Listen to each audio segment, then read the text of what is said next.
the death of the bigot king, which is how he's being described by the left. Just to be clear, we don't really know anything about Rush Limbaugh, apart from the fact that he was a conservative radio host and other side of the continent, different time periods for much of his biggest parts of his career. Yeah. So we're coming at this from outsider perspective, but I think that kind of helps us look at this in Yeah, a it does. non-partisan way, hopefully. Yeah, I think so. I mean, like he's a very strident Trump supporter, of course, and he's being credited with essentially creating Trumpism throughout his career. So I don't doubt that I probably would have enjoyed listening to him, because apparently he's a bit of a shock jock, and I mean, he sounds like he would have had a fantastic YouTube channel from some of the quotes that we're going to go through. But the point is, we're not like personally emotionally invested in this. But if you are, show us in the chat, because I bet there are going to be a lot of people who listen to Rush who also listen to us. I can already see some Fs in there. Yes, exactly. So F for Rush Limbaugh in the chat, folks. And so there are two ways of reporting on this. One way is by CBS News, which actually have produced a pretty good article about this. It starts with a quote from his wife saying, "It's with profound sadness that I must share with you directly. Our beloved Rush, my wonderful husband, passed away this morning due to complications from lung cancer. And as many as you know, losing a loved one is terribly difficult, even more so when that loved one is larger than life. He will forever be the greatest of all time." And many other kind words said by his wife, which is what you'd expect, really, from someone who died. Rush Limbaugh himself had told people in February that he'd been diagnosed with cancer, and then Trump had given him the Presidential Medal of Freedom, which is the country's highest civilian honor. Towards the end of the article, goes over the fact that he was, as they say, Limbaugh made headlines for his controversial comments and was routinely accused of bigotry, sexism, and racism for his fiery remarks. Leftists, right? You remember what I was saying about Boris Johnson, and you saying, well, Boris Johnson called them pickaninnies with watermelon smiles and burkas looking like letterboxes and stuff. And it's like, look, whenever you say these things, you are also advertising to people who hate you. Remember that. Because I had never really read anything or heard anything by Rush Limbaugh before his death. And now we're about to start broadcasting all of his greatest hits because you guys broadcast all of his greatest hits. So, I mean, we're going to get into that in a second. But the point is that they don't go off too much on this. They say, over the years he's made apologies as well for accusing Michael J. Fox of exaggerating his Parkinson's syndrome, calling a law school student called Sandra Fluke a slut and a prostitute. I don't know who she is. From promoting the false theory that Obama was not born in the US, which I think was started by Hillary Clinton, wasn't it? I believe it. I believe in like he engaged in it. So. Yeah, but he engaged in it. He was a heavy smoker, enjoyed cigars, and often downplayed the risk of smoke and secondhand smoke inhalation. And so I suppose it's with a certain amount of irony that he dies of lung cancer.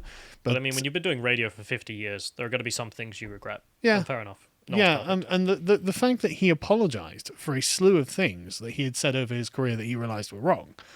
Was to his credit, and it's to the credit of CBS that they actually tell us this, frankly. But anyway, that's one reasonable report about the situation if you know nothing about Rush Limbaugh.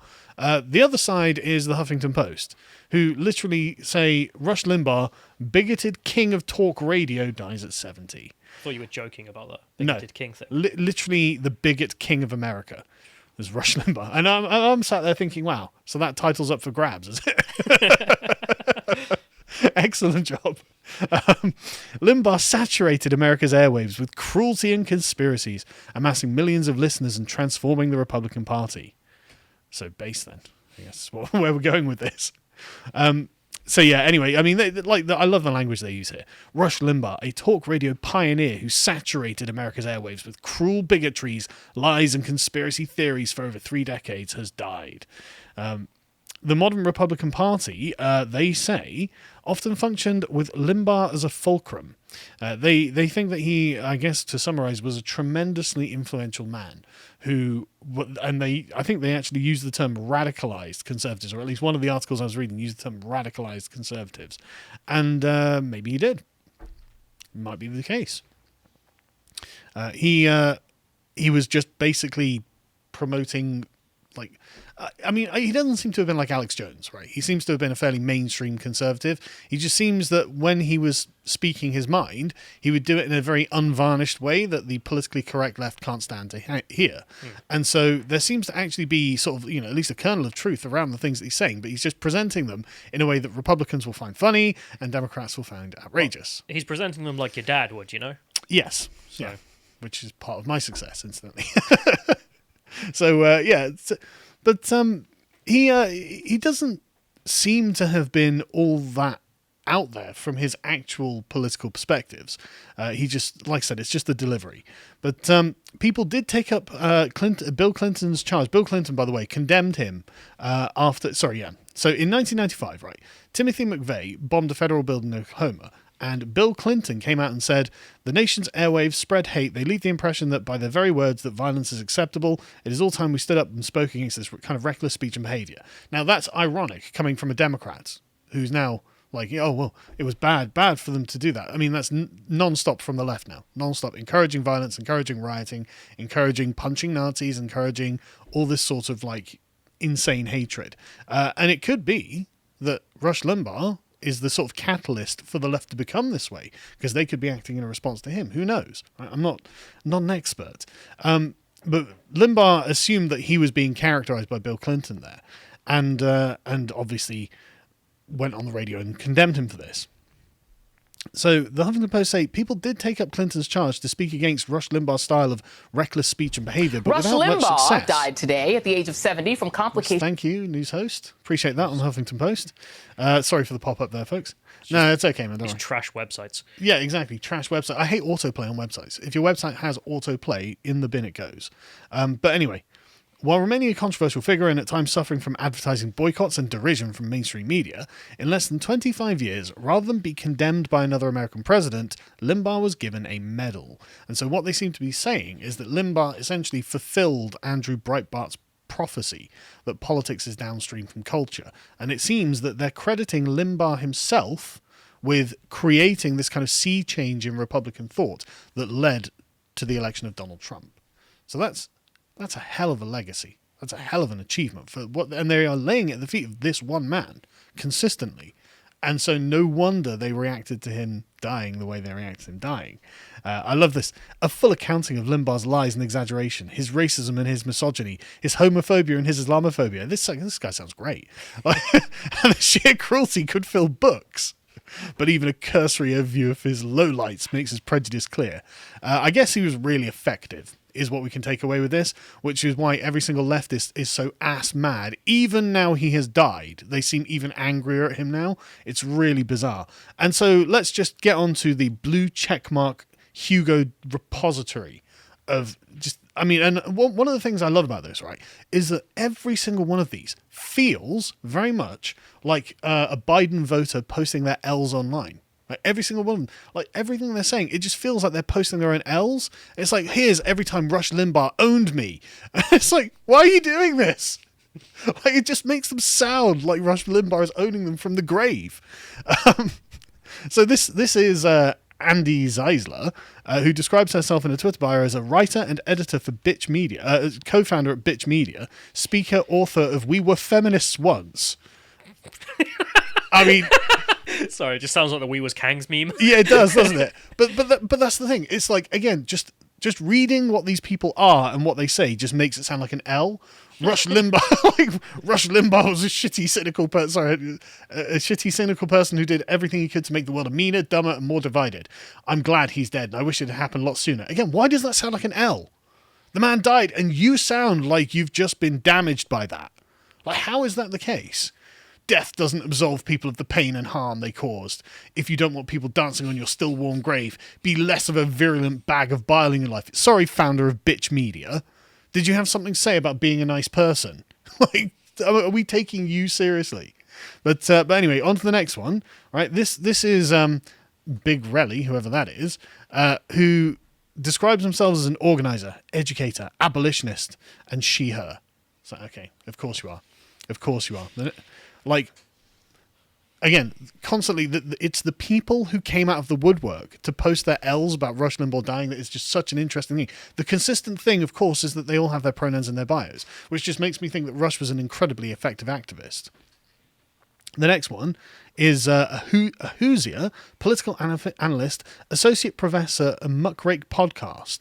And he's just like, Rush Limbaugh, he deleted this, obviously, because it never looks good when you're dancing on the grave of someone. I mean, like when Ruth Bader Ginsburg died, the Republicans were remarkably restrained. I expected much worse about her than they gave. And it's like, okay, well, good, because I guess you knew that this was going to be an L in the future, which is why this chap deleted this tweet. But Rush Limbaugh was one of the most harmful and poisonous people in the modern United States of America. His pursuit of wealth and power hurt untold numbers of people and wrought incalculable damage to politics as a public good, society as a whole, and the planet itself. It's like Thanos or something. What the hell did... Jesus.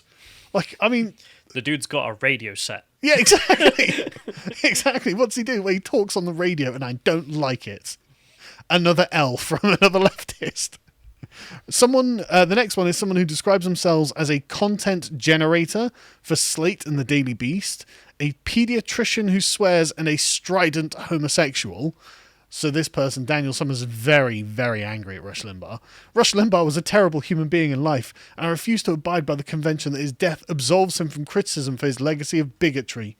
I bet you do. I bet you do. But again, why does this sound like an L? I'm sure he had family and friends who loved him. Let them mourn him. As for everyone else, let's never forget that there's no minoritized population I can think of that man was not willing to slur in service to his own fame. Okay. The next one is from a co-host on Crooked Media. Why would you call yourself Crooked Media? I don't know. But once I learned that my aunt listened to Rush Limbaugh, I knew I never had to speak to that aunt again. Thanks, Rush. Tolerant left. Tolerant left. But see, he's out there helping them all. The next one is the editor-in-chief at Jezebel.com. She's not happy because of this amazing quote. Feminism was established as so to allow unattractive women access to the mainstream of society. Again, it just sounds like you're posting L's online. Like, I didn't know Rush Limbaugh had said that, but so I didn't know the depth to which I agreed with Rush Limbaugh on feminism, and now I do. It sounds like she's calling herself ugly there. Yeah, I know. Like, she's not even being critical of the statement. Like, it sounds like an endorsement of what he said. Just like, I resembled that remark, bye, bitch. It's like, oh yeah, sorry, Miss Escobardo Shepherd. Right, so he's going up with the angels and you're still here and you're still ugly. And you're still mad. And you're still posting his quotes, being mad about them, even after his death. The next one is one Amy Siskind, who describes herself as an activist, feminist, and author of the Weekly List website and podcast, blah, blah, blah. She, her, obviously. Rush Limbaugh fertilized the seeds of hatred for decades that allowed bigoted trash like Trump to crawl out from under his rock and begin a campaign with Mexican rapists. That's right. If there's one thing I like out of my progressives, it's whenever someone criticizes MS-13, they dive in the way, go, no, but they're Mexican. Yeah, but they're also awful in every way, shape, or form. Now, it's not because they're Mexican. Why are you speaking in defense of these people? Well, to be honest, I also say they probably jump in the way of also rapists who are white, but that's the left for you. The next person who's at is Angry Black Lady on Twitter, which why would you call yourself that? I guess you literally have nothing else about your personality. But I mean, in her bio, she describes herself as the senior law and policy editor at the Rewind News Group and the real racist. So, okay. Okay, good. We know now, yep. I guess. Yep. She doesn't like him, obviously. Well, I suppose racists wouldn't like him, so... No, I guess not. He was white. The next one is a Miss Pacchietti, who she's not happy about this, of course, who hosts at MSNBC. I don't have anything to say about Rush Limbaugh, which is a lot kinder than he ever was in life. Again, you just sound like an L. You've been silenced by the dead man. I will say this, the fingerprint of his life's work is all over January the 6th, and the last 4 years and the increasingly rabid, unrelenting cruelty of the last decades. Connect the dots. Okay? Connected. Rush Limbaugh is responsible for Trumpism. Okay? I like Trumpism. Screw yourself. And then the Rolling Stone Politics. no single person, not Reagan, not Cheney, not McConnell, not Trump, not Q, has contributed more than Limbaugh to the mass derangement of white America. Wow. So, again, they couldn't praise him more highly, could they? Like, this is the most influential conservative to have ever lived as far as they are concerned. And they're posting the L's to prove it. So the celebrities, of course, went on their own Twitter tirade, and they were not happy about any of this. And watching all these virtue signaling celebrities continue, even after death, get steamrolled by this man. It's just hilarious, right? So here are just a few. Cancer killed the cancer. Oh, you're so clever. Well done. David Cross, good job. It's a real shame when someone wasted their life spewing hate and lies. What a lonely, sad, and empty place it must be at the end. Not really. He seems to have enjoyed the unvarnished veneration of millions of Republicans, getting paid ridiculous stacks of cash, getting listened to every day by millions of people all over your country. Oh yeah, what a lonely, sad guy this is. Doesn't look like it. And 70 isn't bad innings either, to be fair. Ron Perlman is the cringiest one, though. Me being Hellboy in S, and having spent so much time in Hades, I would like to extend my deepest sympathies to the poor devil who will no doubt have to spend the rest of eternity with Rush Limbaugh. Well, that's interesting that he implies that the devil is a leftist. It's weird. Rush Limbaugh has gone to his reward. I bet it's hot. All of these people are atheists, so it's weird. And I guess I'm grateful he lived long enough to see Trump defeated by Biden. That's the best take, actually. Definitely the best take.